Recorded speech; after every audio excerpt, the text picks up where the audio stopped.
Hallo und herzlich willkommen bei einer weiteren Folge von Musculus. Der Titel der heutigen Folge lautet Respiratorisches Management bei neuromuskulären Erkrankungen. Das klingt kompliziert und ist es auch, aber es ist weniger kompliziert, wenn man sich damit einigermaßen auskennt. Und dafür haben wir heute einen Spezialisten kontaktiert. Sein Name ist Dr. André van Egmond Fröhlich und er ist pädiatrischer Pulmologe. Was so viel heißt wie, er kennt sich mit Kindern und Jugendlichen aus und mit der Lunge und allem, was dazugehört. Und in dieser Funktion ist er Leiter der respiratorischen Versorgung des Muskelzentrums an der Klinik Favoriten in Wien. Schönen guten Tag, lieber Herr Doktor. Guten Tag, Herr Brix. Erste Frage. Was versteht man denn überhaupt unter respiratorischem Management und wozu braucht man das? Bei Menschen mit Muskelerkrankungen sind auch die Atemmuskeln betroffen. Also damit meine ich die Zwischenrippenmuskeln, das Zwerchfell, aber fürs Husten auch ganz besonders wichtig, auch die Bauchmuskulatur. Und deswegen entstehen da, je nach Schweregrad, auch eine ganze Kaskade von Funktionsstörungen, die für die Atemwege relevant sind. Und die möchte ich Ihnen am liebsten in einem Schaubild darstellen. Die Stufen sind von unten nach oben. Schwache Seufzer führen zu verminderter Dehnbarkeit des Brustkorbs. Dadurch muss man zum Einatmen mehr Kraft aufwenden und kann weniger Luft zum Abhusten einatmen.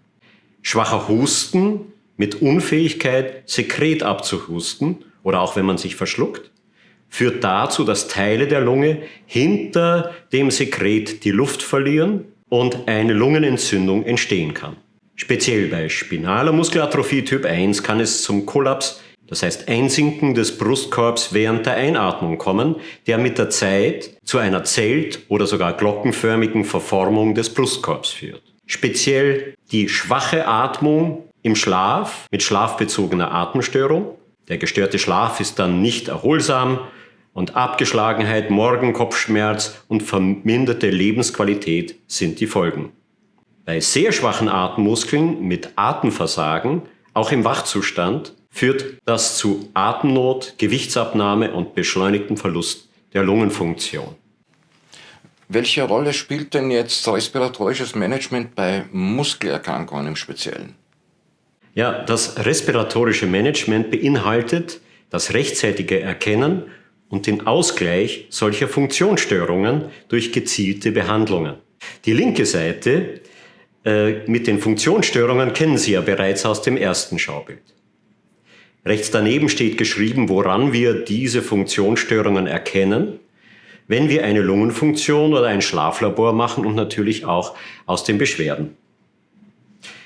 Ganz rechts sehen Sie die Pyramide der Behandlungsmöglichkeiten und als Basis die regelmäßigen Kontrollen nach hoffentlich rechtzeitiger Zuweisung zur pädiatrischen Pulmologie.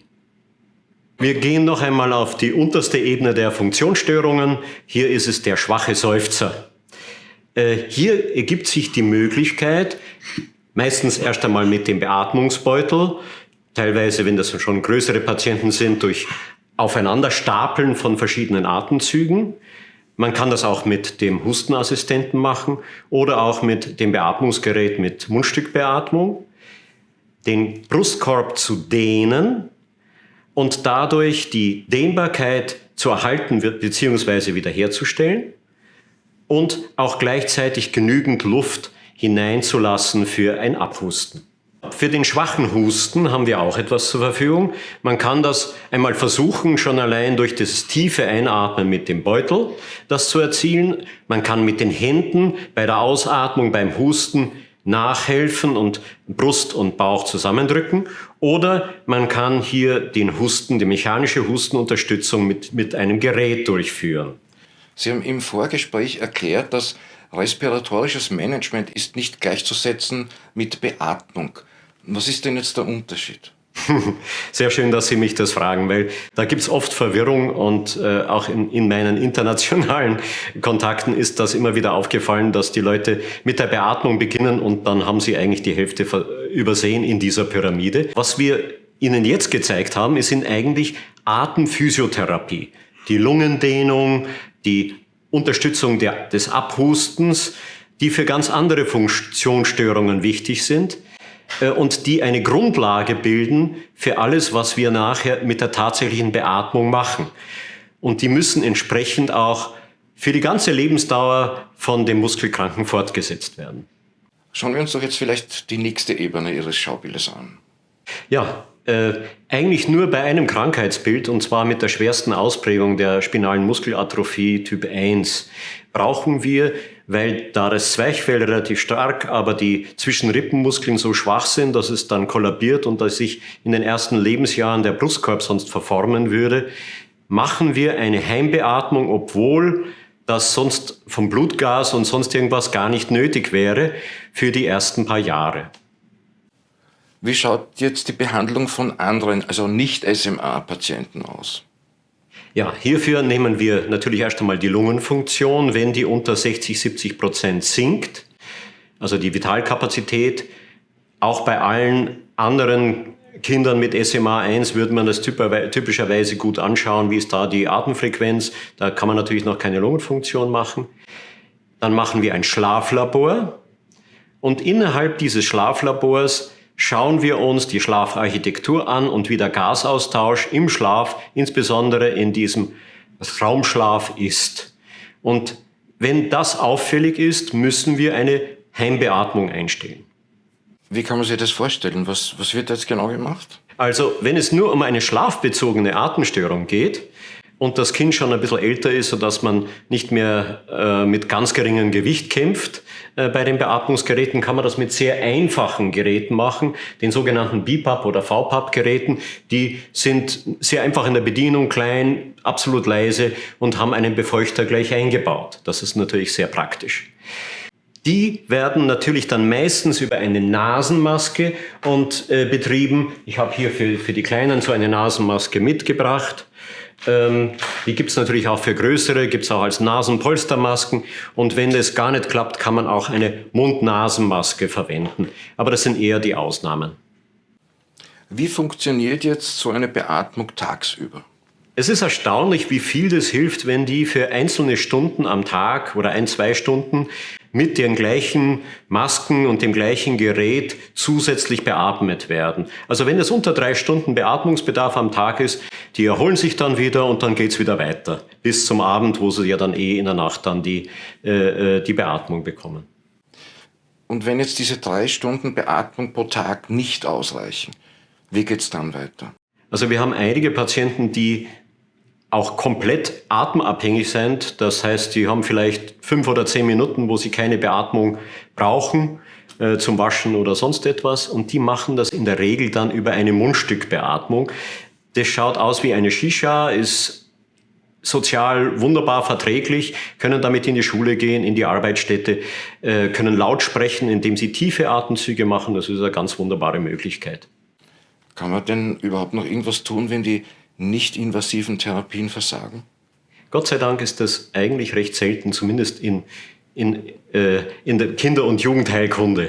In der Hauptsache passiert das dann, wenn die Patienten eine große Schwäche sozusagen vom Schlucken haben, das heißt die Muskulatur hier im Halsbereich, und sich dann dauernd auch am Speichel verschlucken und zusätzlich aufgrund der Schwäche dieser Halsmuskulatur, wenn wir die Hustenmaschine einsetzen, kollabieren und quasi sowas wie schnarchen, sodass die Sekretbeseitigung auf diese Weise auch erschwert ist. Man hilft sich dann eine Zeit, indem man das mit Kompression, weil das funktioniert dann besser, kombiniert, das Hustengerät.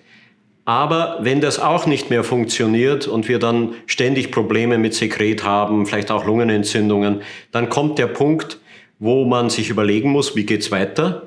Und wenn man sich entscheidet, dass man alles ausreizt, was wir an Möglichkeiten haben, dann bekommt man einen Luftröhrenschnitt und über man nennt das Tracheostoma, kann man dann auch absaugen, wenn jemand aspiriert hat, beziehungsweise kann das auch so blocken mit einem Kaff, dass der Speichel, wenn er aspiriert wird, nicht in die Lunge gelangt. Und auf diese Art und Weise kommt man dann wieder weiter. Jetzt sind Sie und Ihre Abteilung eigentlich spezialisiert auf Kinder und Jugendliche. Wer übernimmt denn eigentlich die Therapie und die Behandlung, wenn die Kinder erwachsen werden? Ja, wir sind in der glücklichen Lage, dass das eigentlich die absolute Regel ist und ein Versterben auch bei schwersten Muskelerkrankungen vor dem Erwachsenenalter eigentlich eine Seltenheit. Und aufgrund dessen mussten wir uns natürlich Gedanken machen, wie es dann weitergeht. Wir sind ja Kinderärzte und sollten eigentlich Kinder und Jugendliche behandeln und arbeiten deswegen mit entsprechenden Einrichtungen im Erwachsenenbereich. Das sind meistens Beatmungszentren oder Weaning Center zusammen. Und mir ist es da immer ganz wichtig gewesen, dass wir das mit einem richtigen, also nicht nur entsprechend vorbereiten für die Patienten, sondern auch eine Transitionssprechstunde machen. Das heißt, wo ich dann zum Beispiel, bei uns ist das Otto-Wagner-Spital, dorthin fahre und eine ganze Gruppe einmal im Jahr übergebe an die Erwachsenenmediziner. Und damit die auch dort sehen, dass das dann entsprechend gut ausschaut, dass wo sie dann das Schlaflabor haben werden, dass sie dann vertraut sind mit dem, wo es weitergeht. Lieber Herr Doktor, vielen Dank für die ausführlichen Erklärungen. Es ist einerseits berührend, wenn man hört, wie schlecht es manchen Menschen geht, andererseits aber auch wieder sehr tröstlich, dass es die Muskelforschung gibt und immer neue Erkenntnisse bei der Therapie. Vielen Dank und alles Gute.